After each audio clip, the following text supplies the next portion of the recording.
I came across my old stash. I had like my original Metal Gear. I've got my original Final Fantasy cart with the box and the manual. But I also came across my Super NES games. I've got like all the Super Star Wars titles. Yep. But I've also got Super Star Wars Empire and Super Star Wars or Super Return of the Jedi sealed in the box, brand new. Holy crap! That's awesome. When did you get those? Dude, I've had them. I've had them since I was like 14 or whatever. See, like, stuff that won't happen when things go digital.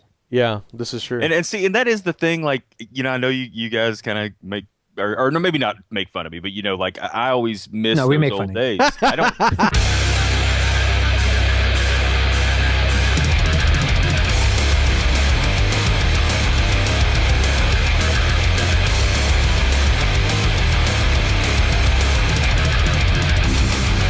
This is Epic Battle Cry Skirmish 234.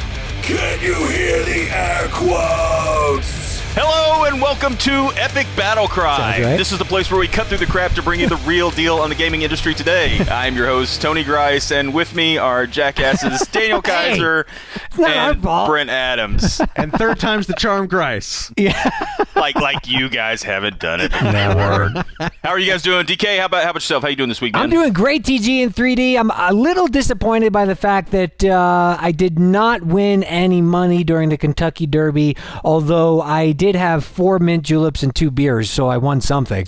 And you were betting on dogs. And I was betting on dogs, STDs which don't count. So. Yeah, it just doesn't count. But my oldest son did win $52 during our Derby party, of which I promptly, took $20 to pay for pizza, got the $5 back I gave him to put into the pot, and then reminded him that he lives in my house rent free. So he still probably could just called DK the tax. Yeah, pretty sure he could still get like a Pokemon card pack out of it or something. But not these days. Good Lord, it was a fun day. You know, there's awesome. a promising career waiting for you in government one day, Daniel. I can see it right now. I'm just, I just don't know if we might need to call Children's Services because you're letting your son gamble. Well, yeah, true. That's okay. No, I'm just playing. Brett, how about yourself? How you doing this week, man? What's up, my gamblers of gouging, my high rollers of havoc? How art thou? Good. So gambling and high, is that referring to the Derby as well, or is this?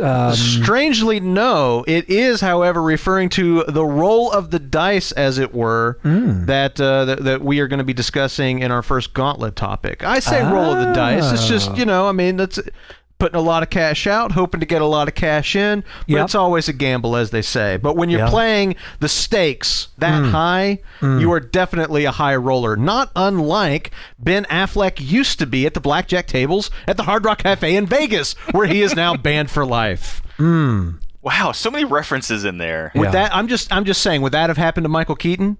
Would that have happened to Christian Bale? Would Val Kilmer have allowed himself to be caught counting cards at blackjack? I think not. This man is not qualified to play Batman. I feel like he had to be doing that for a role or something, right? Or at least that's what he's going to say. He's doing it for the role of I'm not as clever as I thought I was. Yeah. That's at least what he's going to say. Like, come on, I was doing Rounders 2 with Matt Damon. He had me Damon on. Were doing Rounders 2. In all fairness, I think he actually is a pretty decent card player. As I recall, I think he and Damon actually both played poker in, I want to say some sort of like charity world poker thingamabob or something like that. But anyway, apparently he's in quotes too good at blackjack to continue playing at the Hard Rock in Vegas. So anyway, I don't know really. Actually, I never planned any of that to come into my intro. Yeah. So I guess what I'm saying is you're welcome. Yes. All right, guys. Well, we've got plenty to run through this week, so let's go ahead and go through the gauntlet. Gauntlet! All right, guys, first up in the gauntlet is the story Brett was referring to earlier, which is Ben Affleck is making a new video game. Wait, what? What? No, it's the news that we got a price tag for what Destiny is going to cost Activision this fall. Brent, how much is it going to run them? $500 million. That's $500 million. That is $500 million, people, that Activision is dropping on Destiny. And it is important to note that cost is not just the development of the game. And normally when we talk about game budgets, we are talking about development costs. But that $500 million figure, that is out to cover development, to cover promotion, marketing, packaging, infrastructure support, royalties, and other costs as well. So it's to pay for the thing that they had to announce that they were going to spend $500 million on. Yeah, like this that press was in there. release came out of the $500 million. Yeah. I mean, money well spent. But my point is that it is really interesting to think about this in the context of everything that it's going towards, and the fact that there are a lot of costs associated with producing and marketing video games that we don't always think about. That's true of film as well. If you're going to spend $200 million, $225 million on a film, you could spend maybe twice that marketing that film in order to recoup your money. So it's interesting to kind of think about this specific game in the context of what they're dropping on it. But of course, Bungie is a really, really well-known studio, and Destiny is a really anticipated game, and it's a really far-reaching game. They've talked about this 10-year plan they have for development and everything that they're going to be rolling out over that life cycle for this title. So the $500 million is intended to cover all of those costs and everything that Bungie's going to be doing with Destiny over the course of this 10 years. They talk about how there's a lot of upfront fees, like the development of the engine, but of course, once they've got the engine once they have the engine developed, producing content becomes much, much more affordable on that longer time scale. So it's just an interesting little peek behind the curtain at what it really costs to make video games and to sell video games at this AAA level that certainly Bungie and Activision are working at with Destiny. So, what do you guys think about this? Thoughts, impressions, concerns? Well, it's obviously a big gamble, like you said, but at the same time, I think this situation is unique. It's not just going into one game. I've seen a lot of reports saying, well, they'd have to sell 15 to 16 million units of Destiny in order to make their money back. And that's not what this is. This is more, in my estimation, more about investing in the IP and development of, the engine like you were talking about that's going to facilitate further things down the road. They're going to have many more chances to recoup the initial upfront money, but it's still a pretty large sticker price to put on a project that doesn't have a grounded IP. It's a new IP, but it does come from the pedigree of Bungie, and they must have a lot of faith in the game. And you can bet that, as I've mentioned on this show many times before, a lot of times perception is bigger than reality, and Activision with this type of investment will go out of its way to make sure that Destiny at least seems like it is in the constant conversation for biggest franchise in gaming. They'll go out of their way to make sure that it has the kind of omnipresence of a Call of Duty, which we'll get to later, or something else, to kind of be in that tier of gaming. So it'll be interesting to see how it pans out. Ultimately, it all comes down to how the game plays. The most recent gameplay clip looked promising, but we are still dealing with a title that is cross-generational, so it might be later on in Destiny's livelihood that we get to truly experience something that is only possible on the next-gen platforms. But either way, I'm still stoked for the game. We'll see what happens.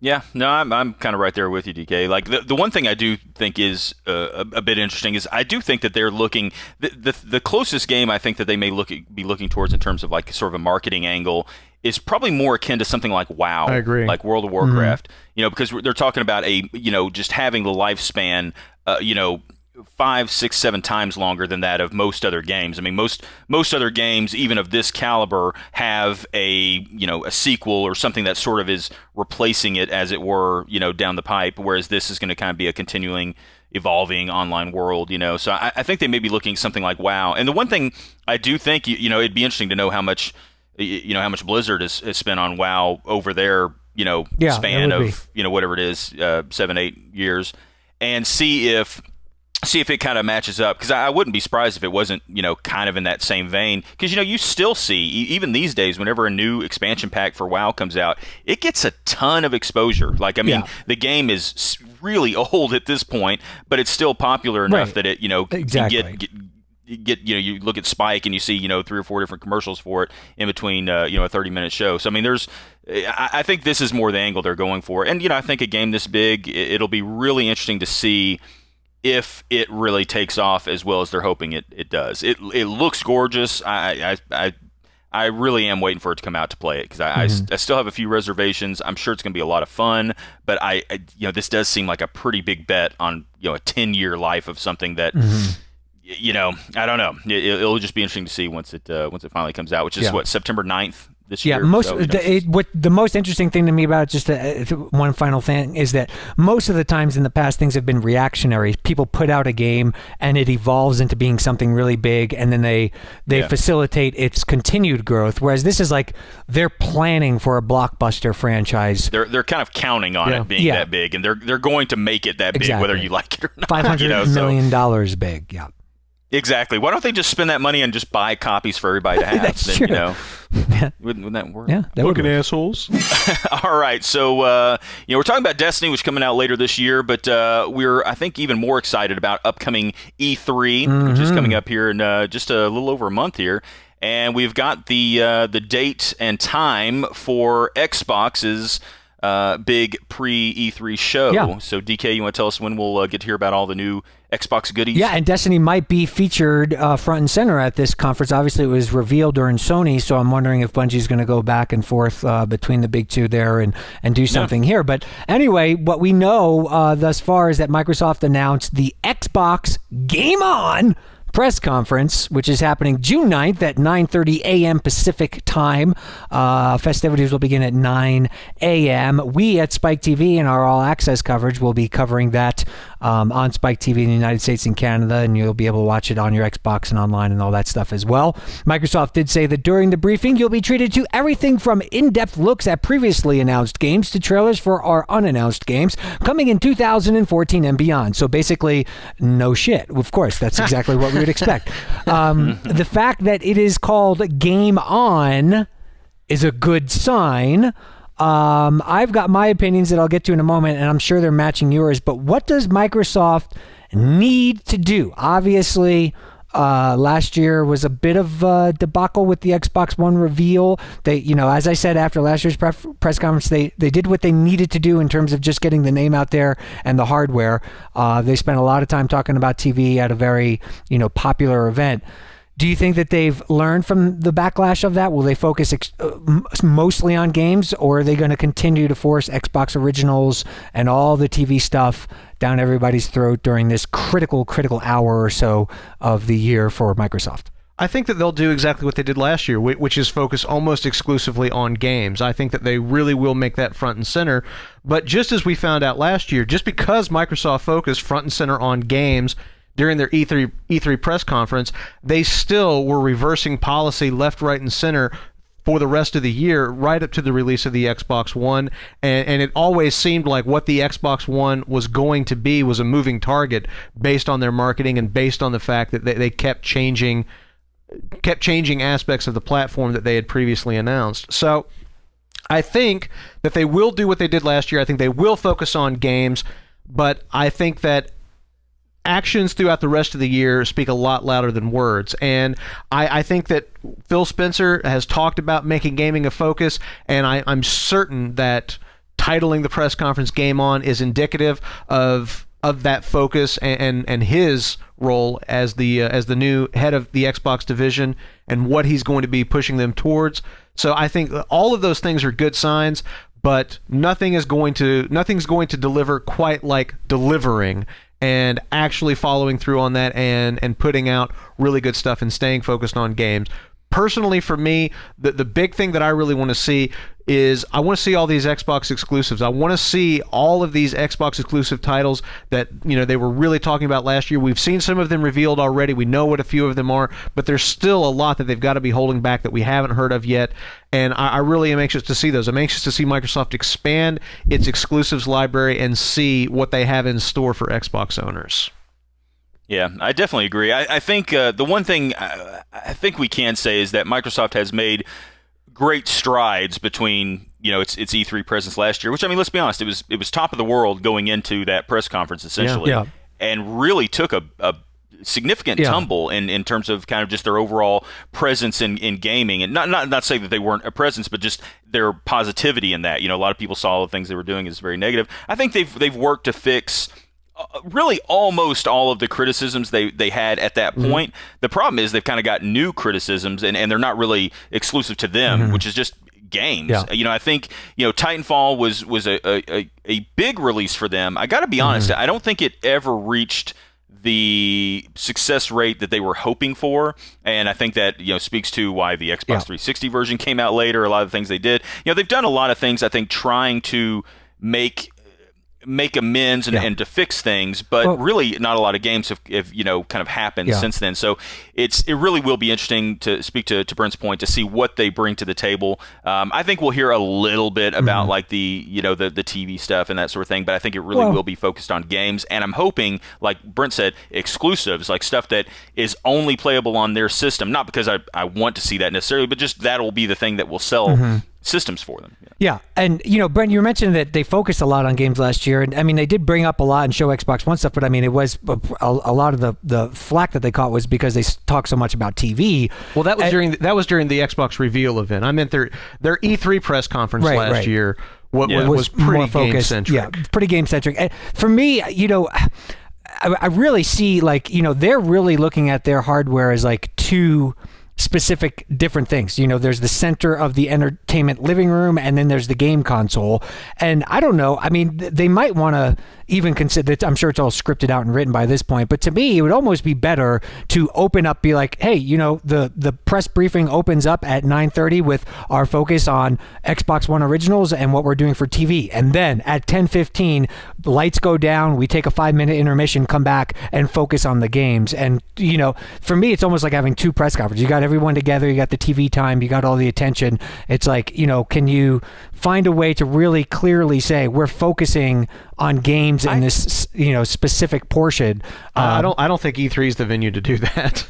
Yeah. Well, the thing, I kind of agree with you, but honestly, E3 is not, to us, it's one thing, but to be brutally honest, most other people see it on a blog or a website with the kind of, a write-up of what happened in there. And I actually think that maybe what DK was suggesting may not be that bad an idea for him. Like, they just have two sort of, hey, in the daily press conference, they talk to us a lot about what's coming here. Yep. But, of course, what you're really, and then there's a story about that. And then there's a second story about, and in the afternoon presser, they talked about, everything games, everything, you're wanting to hear about. So, I don't know. I almost do think that they need to, like, rather than have one press conference that totally encompasses what they're wanting to do with it, maybe it is better to sort of be a little more kind of specific, like, hey, if you're watching the E3, this is about games, we need to show you games. Right. Maybe they wait till after E3 to talk about new things. Like, to be honest, we always talk about that post E3 deluge of information, or not, they should do like a Nintendo Direct type thing. That's exactly about what the I was TV. about to say. No, they should definitely not. But don't suggest anybody does that. They do the E3 press conference, they cover their games, but they do a Nintendo Direct style video that goes the up. Future of TV by Microsoft, and everyone could watch it, and that's for everyone. Well, and that's the thing, that none of us would have to watch that crap because we don't really care about it. But all the other people would. We'll read. Yeah. All right. Well, something I think probably some of us here care quite a bit about is the announcement from Supergiant Games, the guys behind Bastion. They've got their upcoming game Transistor coming out a little later this month, and we're just now getting pre-order details. Brent, you want to kind of tell us what they're offering? Yes, indeed. So Transistor is going to be coming out on May 20th, just a couple weeks away, on PlayStation 4 and Steam. And we've got the pre-order details. They're available right now for pre-order. The day that you're listening to this, they've been available for a couple of days now. So you're screwed. You can't get them. You can pre-order the game on both PlayStation Network and Steam for $19.99. You can pre-order the game's soundtrack for $9.99 or bundle those together for $30. There's also a soundtrack edition that you can get that has the digital version of the soundtrack plus a CD version for $15. And that will feature more than 60 minutes of the game's music composed by Darren Korb with vocals by Ashley Barrett. You'll also get an exclusive bonus track titled Signals. There's that's a Rush album. Oh my God! You can't do that. Yeah. That's why they used it. No one would have ever heard of it. That's the only reason this story's in the Gauntlet, isn't it? So anyway, there are some slight differences between the PlayStation 4 and PC version. Nothing really, just features. Nothing really amazing. Same, like the PlayStation 4 version, the light bar, blinks while the transistor speaks, and there's trophy support. The Steam version, my light bar blinks when my wife speaks. Is that normal? Nah, probably not. Oh, probably not. You might want to have that looked at. Yeah, just because you should not have a light bar. Yeah, that's that. So anyway, but there you go. Transistor's coming out May 20th. Available for pre-order now. Get some goodies if you pre-order it. What do you guys think? Yay, do it. Transistor looks awesome. The guys from Supergiant Games are awesome. I'm just going to say the word awesome a couple of times to associate an awesome feeling with Transistor because it's cool. So check it out. And May 20th is 520. You know what they say, baby. 520. Oh, wait, that's not right. But anyway, it's awesome. Now just every day is about smoking weed. No, I think you're absolutely right. Like, I think the game looks gorgeous. I mean, of course, 1080p on both PS4 and PC. Amazing. Yes, indeed. Yeah, exactly. Which is awesome. I do think it is. Do you not think it's a little interesting that we're getting pre-order details 2 weeks before the game comes out? Like, it just normally doesn't seem like we get 6 months. I don't know. Yeah. I mean, or at least a couple of months, like 2 or 3 months. But I don't know. When I read this, I was like, is the game not coming out like next week? And then I looked, of course, it was the 20th, and I was like, oh, it's 2 weeks away. Yeah. But I mean, it is awesome. Don't get me wrong. And if you're looking forward to the game, it's just kind of. Well, we talk all the time I think about it's a little bit more healthy to wait on these we have things, known to about the not, game. To not offer the pre-order 3 years out. Right, I think that's a little bit more healthy myself. Yeah, and for me, this kind of fits in line with what we've said a couple of times. It's like the game is available, like in terms of like release dates. Like the game is going to be available in 2 weeks, and you can pre-order it now. Like we've known about the release date for a little while, but yeah, that's what I was going to say though. We should know that whenever it's announced, whenever the release date's announced. Yeah. But whatever. Maybe it must just be me. All right. Another thing that must just be me is I'm not too crazy about this next story, but everybody is talking about it, and that is the announcement that there is a new Kickstarter to bring back the Amplitude franchise. DK, you want to tell us a little bit about the specifics? Yeah, I'll crank it up for you. Amplitude is back on Kickstarter from the guys at Harmonix. Of course, Amplitude came out on the PlayStation 2 in the early 2000s and was a sequel of sorts to Frequency. And of course, Harmonix's vision is always fusing music with gameplay. And, they've done a lot of different things, experimenting with different things right now, like Chroma and other stuff. But they know that Amplitude is a fan favorite, a well-received on the critical level title, and apparently they've had people asking for it for a while, so they're doing this on Kickstarter and say that with the advancements in technology and huge creative leaps for their studio in general, they believe that they can rebuild Amplitude for current consoles and make it an even more amazing experience than before. They are seeking $775,000 to make the game, and currently there's 17 days to go at the time of this, and they're at about 153,000. So it's not currently on track, but a lot of Kickstarter campaigns get a big kick in the last couple of weeks, and especially the last week. So what do you guys think of them bringing this game back? I think I didn't see anything in the video where they're like already making it, aside from like artwork and stuff, and they're saying we're basically bringing the game back and making it HD and for the sound systems of today and stuff. Sure. Is this the classic like kind of ultimate Kickstarter type of thing where they could just throw an idea out there without doing like a ton of work and then see if people buy it? I would say a lot of it comes down to licensing, right? Because I mean, the big piece around this is the licensed music, and I almost dare say that's what a huge portion of the money they're trying to get is to bring in new, new music to go with the game. Maybe I'm wrong though, but like I agree. I kind of think on the terms of the actual game itself, I do sort of wonder that this seems like a pretty easy. Yeah, they're making the game in house, from what I understand. Their Kickstarter says our award-winning audio team is uniquely capable of composing amazing music with ideal gameplay in mind. But didn't they had licensed music in the original game? I guess it's not going to. Are they just saying this will be all? Yeah, it'll be interesting to see. The thing that's kind of interesting about this is, I don't know. It's just interesting to look at the history of Harmonix and the huge kind of rise and fall of this studio, and of course, the sale to Viacom and the huge explosion of music games and the huge death of music games that followed just a few years after that, and then Viacom has sold them off now, and now they're an indie dev all over again, and now they're on Kickstarter trying to rekindle interest in one of their first titles. It's just, I don't know, it's really kind of sobering to look at. It's a tough business. At one time, Harmonix was like the biggest fucking game developer in the world, and everybody that owned a toaster oven had a fucking plastic Rock Band guitar drum set or something like that sitting next to their TV, and now it's all gone, and now they're on Kickstarter. It really is, trying to get interest generated in their next game, which, as Daniel points out, isn't going so well right now. It's just it's a really, really, like I said, it's a sobering kind of look at what the game industry can be like. They do clarify on the Kickstarter page that this is not a sequel. It's basically Amplitude HD. So yeah, it's more of a remake. It's more of a remake. Yeah. So hey, best of luck to them. Everybody, Alex and all those guys, Nick Chester used to work at Destructoid, all good peeps, and I hope that they get, the opportunity to do something if they're passionate about it. But, I also do think that, gamers' idea of what a project should cost and what it's worth is way out of sync with reality, and that's probably the industry's. You get all these crazy numbers, like you'll get somebody on Kickstarter be like, we're going to make a game, and it's kind of old school, and we need $25,000, and it's like a guy or two guys, and they're just trying to make. And then you got companies who are trying to pay like a full staff, and they need like $1 million. And then you got like smaller games that are small staffs that need like $250,000. The bottom line is, it is pretty expensive to make video games.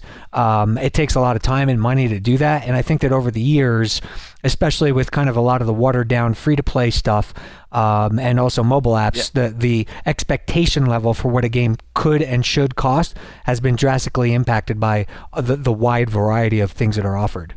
Yeah, but I mean, isn't it up to them to communicate, here's why we need $775,000? Well, and it's kind of an affirmation of whether they're right, whether they're like, look, we feel like the audience, that wanted an HD remake of this is this big, and so it's kind of like, well, is it or isn't it? If it is, I think enough people will definitely step up. Like, if you've got some idea, like you want to shoot like an indie documentary about, I don't know, about some cause that you're really buff on, and you take it to Kickstarter and you say, okay, like, people are passionate about this subject, we need to make this documentary that's going to wake everybody up and inform them about it, and then nobody chips in. It's like, okay, well, that's probably a good thing then, because at least you didn't go and like waste your own money on something that apparently no one's interested in seeing. Well, a lot of times, though, that could also be, how good did you market it, and how much visibility did you get. But that's true. Real quick, can I just throw in there? I do not think that this could be in any way kind of interesting. That not too long, what was it, maybe a month and a half, 2 months ago, we heard about Chroma, their new free-to-play, music-based shooter. Right. And I don't know that I ever felt like it got that much of a positive reaction. Like, I'm not saying like people just said like, oh, this is the worst game ever. Well, I mean, really, like, it got a lot of press, but I didn't really hear a lot of people like, there's a lot of people this is going to be fucking awesome. What? Mm-hmm. Yeah, just kind of like, okay, we'll wait and see. And I wonder if this is almost like one of those things where, you know what, if we could get this off the ground, maybe make a little bit of money to get in the coffers to put towards working on other projects or something. I don't know. Well, the last thing I was just going to say about Kickstarter is that it tends to be largely successes either tend to be requesting really low amounts of money or be tied to nostalgia on a grand scale. So, look at Mighty Number 9 or look at what's the space one that's got like $43 million? Star Citizen. Star Citizen. So, I mean, like, I think just the level of like, hey, this is a good game. It's not like the best game in the world. It's a good game. And it's something we need X amount of money to make it, and we want to make it, and we know there's going to be fans for it. Unfortunately, you got to be like kind of on one extreme or another, it seems to me. Well, and there's got to be, to be honest with you, there's more competition on Kickstarter now. Like, I mean, with, when Kickstarter, 2 years ago, when it was essentially to most people pretty new, you saw that one project that you were like really behind. That was cool. You didn't mind putting maybe now there's a bunch. $50, $100, $200 into something you really cared about. Now it's like, oh crap, there's like 10 games that I really care about, or 20 or whatever. Yeah. And so it's now more things are vying for your money even more than so ever. now we need to take it to a new level and have people kind of dedicate their firstborn or their soul to the project. So Soul Starter, I got it. Not so sure. That's very far off from what Kickstarter does now.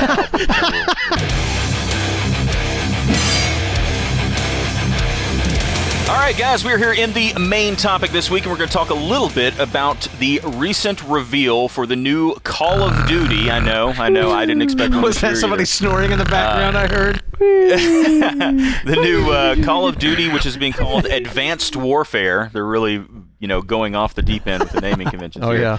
yeah. But we did get a couple of interesting deets as watching the interesting video that they dropped. Yeah. So, DK, you want to kind of tell us about some of the stuff they talked about, and kind of see if, what do we expect kind of coming from this franchise in the future? Well, call Michael J. Fox, because we're going back to the future with Call of Duty, and apparently he's bringing Kevin Spacey along for the ride.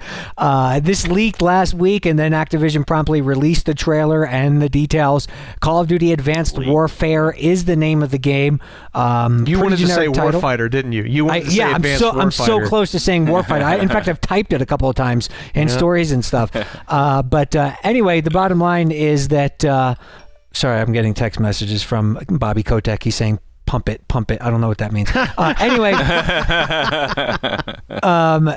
the bottom line is this is what we know. It stars Kevin Spacey, which is pretty interesting.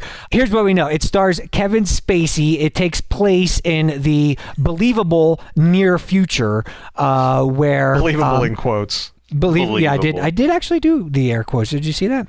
Well, we're on the radio. We can't. I can't really hear what you're doing. It says plausible future. I heard it that time. In which technological progress and today's military practices have converged with powerful consequences. Of course, there's all these private military corporations in the game that have become, intertwined with all the things happening within war, and they're rewriting the rules of war. And of course, at the head of that is Jonathan Irons, the founder and president of the world's largest PMC, Atlas Corporation. God, all these names are fucking generic, and he's at the center of it.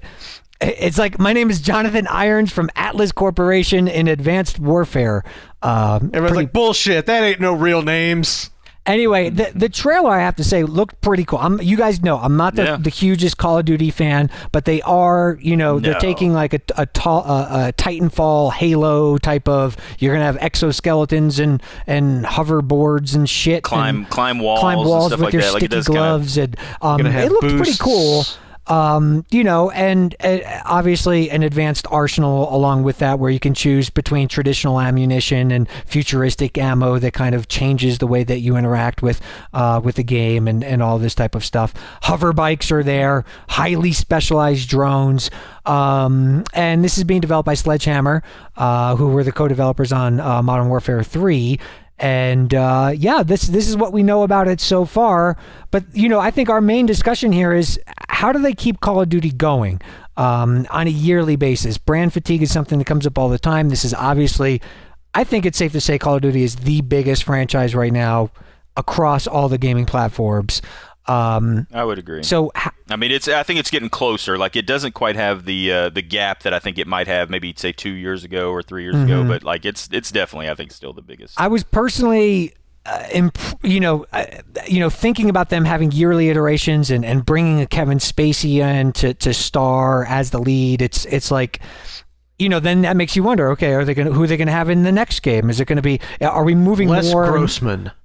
Are we moving more and more towards the Hollywood type of, is this the blockbuster game that everyone plays once per year? And now I think it's actually kind of smart to go to the Hollywood angle and say, starring Kiefer Sutherland, Call of Duty, not so advanced warfighter. I don't know. How much press did you see around the announcement video that was around Kevin Spacey's appearance in it? Yeah.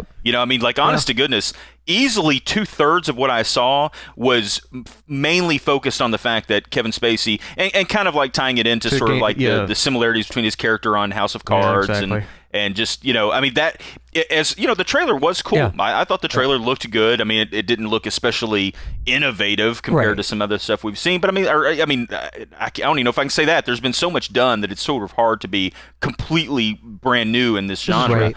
But it looks good, but definitely Kevin Spacey being in there, and frankly, I think it was actually pretty impressive. I mean, he looked very good. I mean, like in the game, it looked like it sort of fit, and it really kind of fit the vibe of the character. So I don't know. I think that was probably a good move for him. Although I do think that it definitely showed like a post Titanfall kind of world. I agree. The climbing up of the walls, like they were sort of playing on, I think, some conventions from just the popularity that Titanfall has kind of gotten. I mean, hell, they use Atlas. The words you're kind of making for fun of were directly used in that title. Really recently. So I don't know. It'll be interesting. I'm sure to this see has sort been of in how it development plays for a out. long time, but yeah, I mean, I'm sure they've been influenced by. I mean, it's just so weird with a franchise like Call of Duty. You're like, it has to have guns, and then that's about it. Like, we could switch up the setting, the location, the timing, whatever. Yeah. I mean, if the next one if they come out with the next, this is Advanced Warfare, they might come out with Call of Duty, like, I don't know, Caveman Edition or something. And a lot of people thought they were going back this year. A lot of they were going to do like Revolutionary War era or World War I. A lot of times they do the World War II thing, but people thought maybe they might change it up. So the thing with this is, I agree with what Tony's saying, is that whether or not they intended it to, whether or not it is by design, this feels like a post-Titanfall Call of Duty game. If you just read some of the things out of the press release about the exoskeletons that the soldiers in the game have, I quote, "The introduction of this gameplay mechanic delivers enhanced player movement and verticality through boost jumps and grappling, covert cloaking abilities, and biomechanics that provide unparalleled strength, awareness, endurance, and speed." I'm like, that could come right off the box from Titanfall, Yeah. And so I think it might have. I think that's what they actually did. They just read the back of a Titanfall box. We spent that $500 million on Destiny. You guys are going to have to get creative with your marketing campaign. But my point is that, whether by design or not, it's going to be very difficult for this Call of Duty, particularly given the fact that it is Advanced Warfare, it's futuristic sci-fi technology brought to the Call of Duty experience, or even more so than the last one. Or excuse me, not the last one, but Black Ops 2. I think that it's going to be very, very difficult for them to not face those comparisons, and that's fine. They're gonna have to compete with Titanfall directly or indirectly in the marketplace, so that's cool or whatever. The thing for me in this game is that I really do feel like Call of Duty has been moving away from being a traditional kind of video game and has become more and more of like a sports title in a way, with the yearly iterations, with the updates to the feature set, the slight tweaks to mechanics and things. It has started to feel more like a Madden NFL title, in how it's rolled out and what it's designed to do each year. So I think that the Kevin Spacey angle of this story has shaken that up a bit. And certainly, it's not as though Call of Duty hasn't had celebrity appeal in games before. It's not as though they haven't had good voice talent. It's not as though they haven't featured celebrities in their television commercials and all that. There's always been a bit of a celebrity vibe around Call of Duty. It just seems like they're kind of like really doubling down on it. Now, the question in my mind is, given the fact that they have this powerhouse Academy Award-winning actor playing such a prominent role in the game, extolling all of these, interesting kind of philosophical ideas about the future of warfare, about U.S. foreign policy, and all of these things that he's talking about in this monologue that runs through the trailer. It'll be really interesting to see if that portends a return to or doubling down on a story, on a single-player campaign, and really trying to do something innovative and interesting and compelling, maybe, dare I say, even thought-provoking in their story campaign, which I feel like they've not really had all that much focus on in recent years. Yeah, less so. One thing to kind of piggyback off what you said, I totally agree with the whole, like, I've kind of said that same thing before, that I think the Call of Duty... I was just stealing from you, like the way that they stole that thing off Titanfall, I just copied that from you. He just went back. I don't have Activision money to come up with my opinions. What I was really going to say, though, is the fact that, it's kind of like, I think, in a way that where you are not, say for instance, DK, you're not as much into this type of game, this franchise as much. I think it's like when an outsider maybe looks at Madden and they're like, why in the world does somebody pay for a new Madden every year? Yeah. Or why does somebody pay for a new NHL? I think that Call of Duty is to NHL, Madden, is to WoW, is to all these games that people play.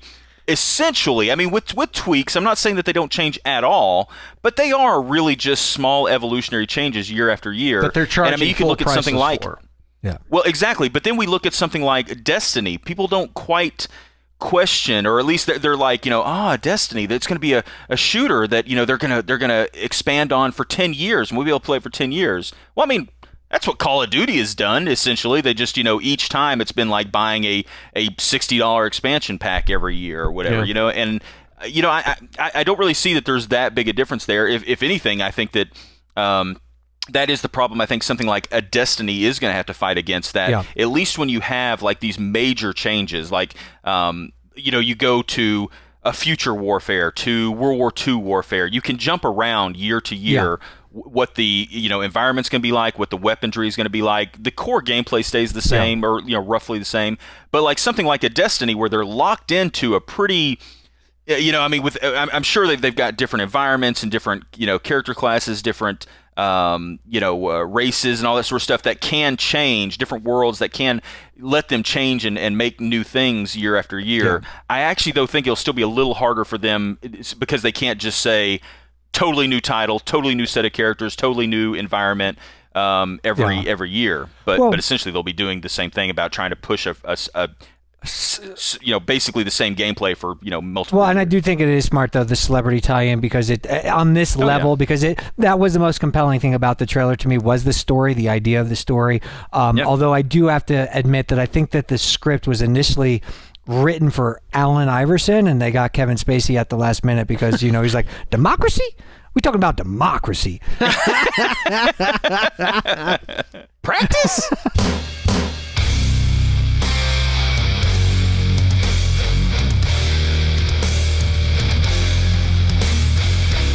All right, guys, we are coming up near the end of this week's Skirmish, but first we have our Battle Cries of the week, and I'm going to start off with battle cry out to a device that I've been hearing a little bit about, but especially this past week because they've opened up pre-orders for it, and that is the Analog NT. Look out. And for those of you who do not know what this is, it's essentially a lot of money. That's exactly what it is. Well, it's a way to relive the glory days of NES and Famicom in gaming. Exchange for a lot of money. Well, let's be honest. It's about the price of some of the new consoles out there. So if you'd rather play the brand new games that are out there, which there's a handful of, or you could go back to a huge library of titles of great classics. Essentially, what it is they've taken old Famicoms from Japan that were they didn't look so good. Like essentially the cases and stuff have just gotten old and yellowed and that sort of stuff, and they've taken that hardware out. So it's the original hardware that Nintendo made back in the mid 80s, late 80s, and they've kind of tweaked it to make it a little more reliable, put it in a new console. You can buy new controllers for it, and you can play your old NES games and Famicom games. Unfortunately, I do believe that there is a PAL version you can buy as well, but unfortunately, you can't play PAL games on the same system as the NTSC ones and vice versa, yada, yada, yada. But anyway, you can get this for the whopping price of $499. What? I would point out, though, accessories. You don't have to... Mm-hmm. Well, no, yeah, exactly. They're not all the accessories you need, but you do have choices of you can get They actually have brand new NES controllers. So literally, never used, new old stock NES. That's what they tell you. No, they sell those, and then they also have refurbished ones that have been, for cheaper. that have been rebuilt. That are, professionally refurbished. I gotta be honest. You go to this site, I think it's Analog Industries or something like that. If you just look up Analog NT, you'll be able to pull it up. But it really is, I think, very cool. And a lot of people say, man, why am I going to spend $500 on an old Nintendo? Well, you may not. If you're not into old school gaming, you may not. I actually have gotten into hooking up old school games through RGB, through old connections that actually give you hardware scan lines, not scan lines that are made through some adapter or whatever. You can actually hook these up to the good equipment and really get that old school vibe. You can also play it on an emulator for free and not have to do anything. So, I mean, there's all kinds of ways you can enjoy these games. But if you really want that hardware experience, you actually have an option to buy some new, reliable hardware, at least, hopefully reliable. And the whole point is they're making this really high quality. So, if you're interested in playing your old NES and maybe if you were thinking about buying a Famicom, which you could definitely buy for cheaper, but if you kind of want like a one-size-fits-all solution, look at their website, and they're going to be coming out in summer of this year, so summer of 2014. Nice. I think it looks pretty cool. All right, DK, what have you got? You're not taking money from me to buy that thing, by the way. If you want to buy it, you could bring it over, but I'm not paying you for that. DK will play your $500 game console. He will not help you buy your $500 It's probably game more console. It's probably more than he's played his other $500 game console. That's true. All right, so my battle cry comes in the form of a question to you guys and everyone else. Let me ask you guys: are you excited for E3 2014? Nah. Just kidding. Do you have games that you would consider to be your most anticipated of E3 2014? Nah. Oh, come on, you do too. Honestly, my most anticipated games are already announced, are already coming out. Like Batman Arkham Knight is my most anticipated game right now. I don't need to see that at E3. I need to see something I've never heard of at E3. I actually think this is going to be the first. Well, here's the first E3 for a long important time that actually has games I legitimately have not heard of before this E3. I feel like there's going to be surprises. Yeah. But let me ask you this: out of the most anticipated games that you have for E3, would you like to win those games and have them given to you for free?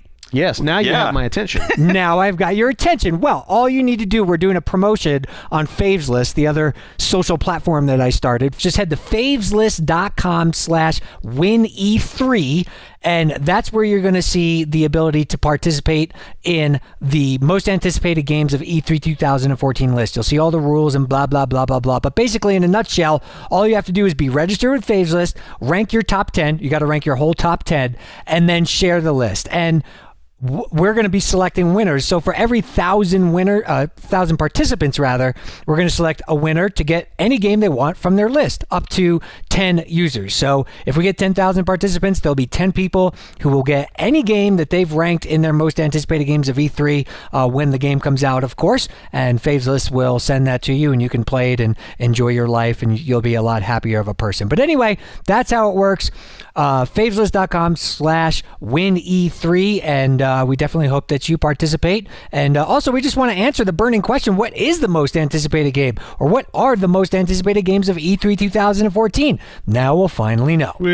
Very cool. Actually, that is very awesome, and it is really interesting to see what everybody's looking forward to most, because I think it is kind of surprising. Sometimes it's smaller titles, sometimes it's huge titles, or the AAA stuff. So the top 3 right now in the general list are Final Fantasy 15, The Witcher 3 Wild Hunt, and Batman Arkham Knight. But one of the That's interesting... a pretty good swath there. Mm-hmm. That is pretty good. But, I was just going to say that one of the things that's interesting as well is that for the followers of EBA, it's a little bit different, because on Faceless you could see what our particular followers have. So our followers, their most anticipated games are The Legend of Zelda Wii U, The Witcher 3 Wild Hunt is still number 2, but then Alien Isolation is number 3, followed by Uncharted 4, and then Final Fantasy 5. So it's a little bit different for the EBA crowd, which is cool. But anyway, get involved and have fun.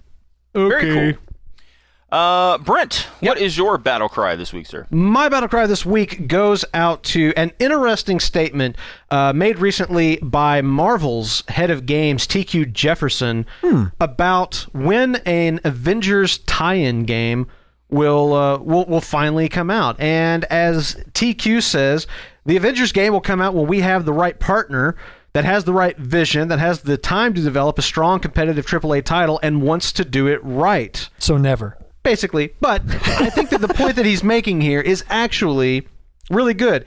Yeah. He's basically saying that we're not going to do a tie-in game for the Avengers film unless we're going to do it right, unless it's got the 3 pillars that we need: fun and engaging gameplay, true to the characters, compelling story. Without hitting those notes, he says, quote, "we shouldn't do it. Gamers know better. They're not going to flock to something that's subpar, end quote. And I would just like to really applaud him for taking, him and Marvel for taking that position on it, because there have been so many, and it's not as though Marvel hasn't gotten bit by this. Later on in the article, he talks about the tie-in games for Captain America and Thor, Iron Man, and how those didn't turn out so great. But I'm glad that Marvel is looking at this now and saying, you know what, better to not do it at all than do a bad version of it. And I think that the dedication to quality of the final result, making sure that you're delivering a good game that gamers are actually going to be engaged by and going to be interested in playing, as opposed to just checking off need tie-in game for marketing purposes on a huge list of what you want to do with your game's promotion. I think that this is the proper approach to it, and I just want to recognize TQ Jefferson and Marvel Entertainment for frankly doing the right thing finally, and I'd like to see a lot more other companies do the same thing. Although I guess in fairness, it does seem like the trend of movie tie-in games has cooled a little bit. Well, I would argue it's moved to mobile. See, that's the one thing I think. True. Yeah. I think if you look like the one caveat with the story, because I 100. I read the story earlier, and I 100% agree with you. That it's a great point, and I really do like the fact that he's like, look, it's like what we always talk about, like, why just make a game just because we feel like we have to make the game at this point in time, like make it because you've got a really good idea or whatever. But I do sort of think that what they've kind of figured out is that, look, all the money we put into those and how much they sold, whatever, unless we come up with some great idea to go to, like the higher powered systems, we can do that same sort of thing and get the same effect on the mobile platform now, because there's a deluge of these, of Avengers card games and, side games and things like that kind of, I think it sort of replaced it on the mobile front. Very true. But I really do, though. I think that's a great, I'm glad they looked at that way. And I think it is kind of funny. I didn't really put this to it, but there wasn't an Avengers game when the movie came out. I really didn't even notice that, but, that was kind of, in a way, kind of cool, instead of it coming out with some crappy game that we made fun of years later. All right, so DK, I believe you have our member battle cry this week. I do, and it comes from our good friend Esteban on Epic Battle Axe, who has some bad news for us, guys. It starts by saying, "We're all screwed." Oh, I think we already knew that. We are all screwed is what it says. It's actually a little bit longer than what I'm going to read. There was an additional paragraph, but this is the meat and potatoes of it. It deals with the digital distribution discussion that we had last week. So following up on "We are all screwed," Esteban writes, "The list of reasons why the future of digital distribution is bad just doesn't seem to click for the most part. You're trading everything that makes games timeless for the convenience of not having to leave your house.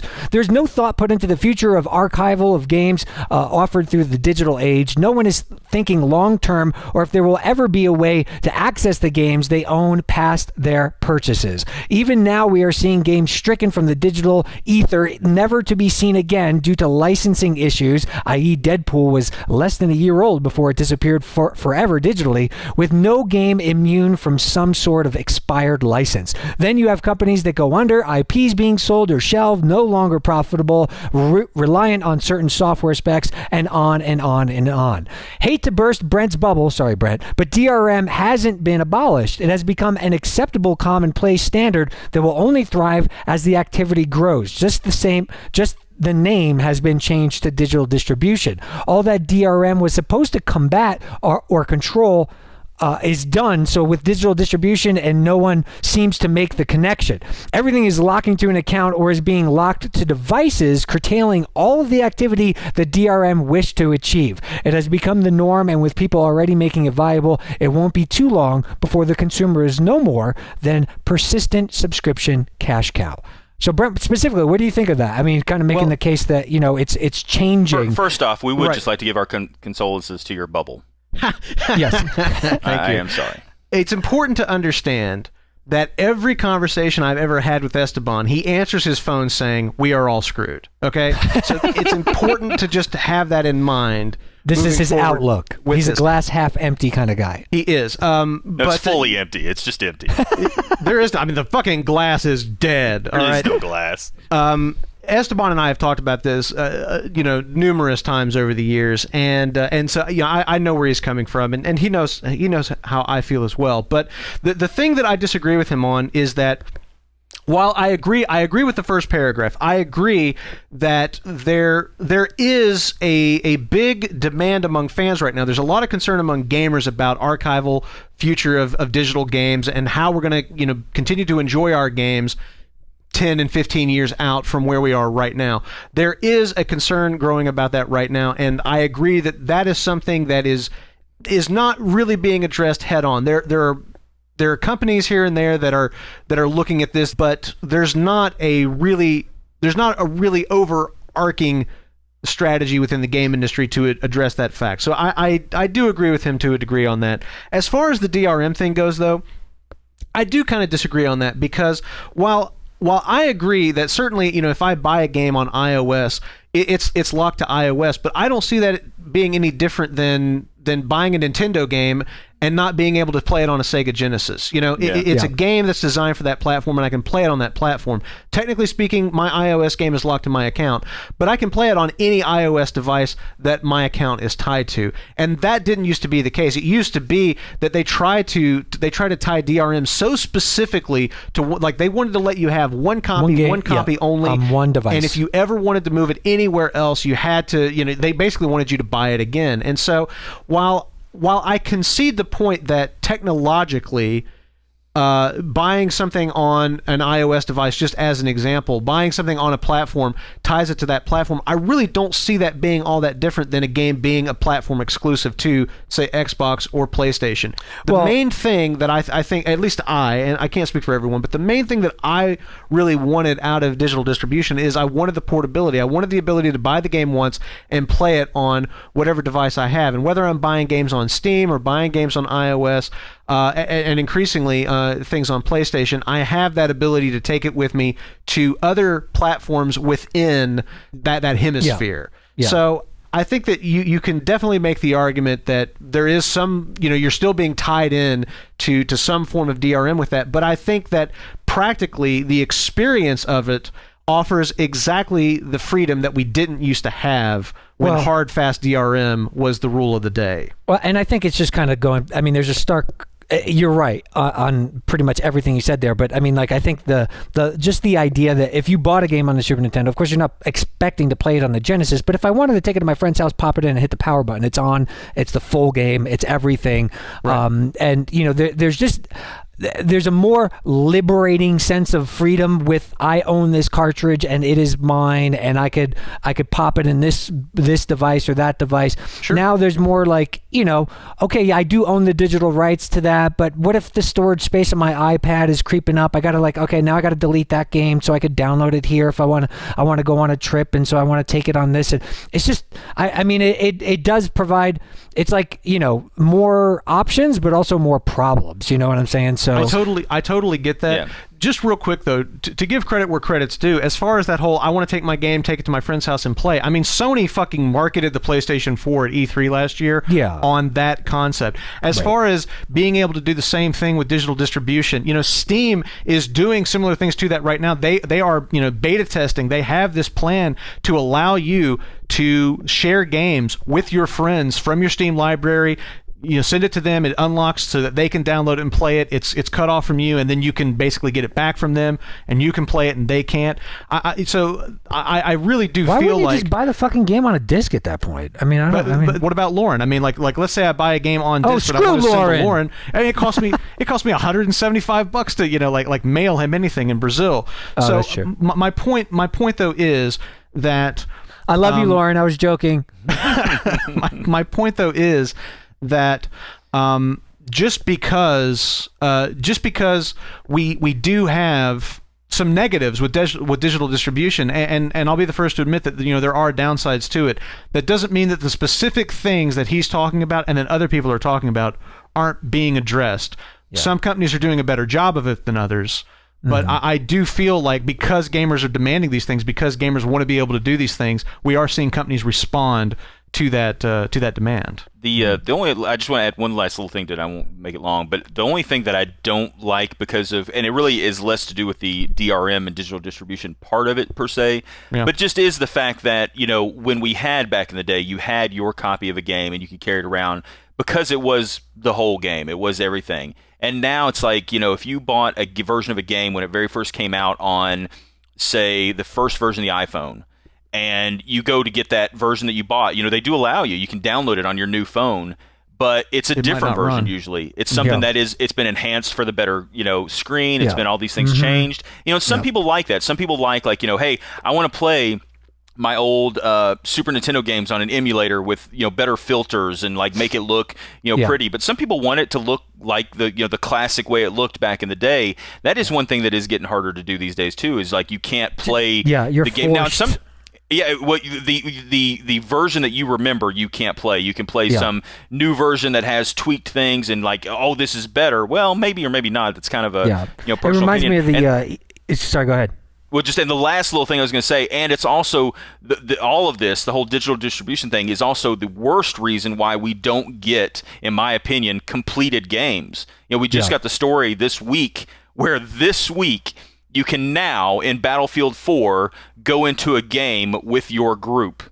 The game's been out 6 fucking months, and like one of the most core things to the gameplay is only now being implemented. That just would never have flown. Those are all fair. You know, 6-7 years ago, it just would not people have. Feel Because there's such a looser leash in terms of we'll release it, and then we could just patch it. We'll fix it later. Exactly. And that's one. And then if you don't like fixes, like you're saying, you know, like app wise, I was just gonna say, it reminded me of like the ESPN app. Like I like the old version of the app, and like I can't get it. You know, it's like, and the new version doesn't. I don't like it. And so, you can never upgrade, or you can, you know, go back and get one of your backup files from years ago. But it's really arbitrarily difficult to do things like that. And I do think that that's one of those things where it's like, well, but the new version's better though. Well, is it? You know, I mean, like if I prefer something about the old one, it might be for you. Exactly. Fuck it. I'm moving to the mountains.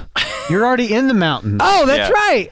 And you can still get online there. So, I mean, that's really true. know. It's not really changing anything. All right, well, that is going to do it for this week's Skirmish. I'd like to thank everyone for joining us this week, and please join us once again next week when we will be mercilessly cleaving the fat from the gaming stories of the day. For Brent Adams and Daniel Kaiser, I'm your host, Tony Grice, and remember, cry havoc, but don't cry over spilled DRM. If DRM falls in a forest, do you hear it? Can DRM spill? It can only spill on the platform that you originally purchased it for.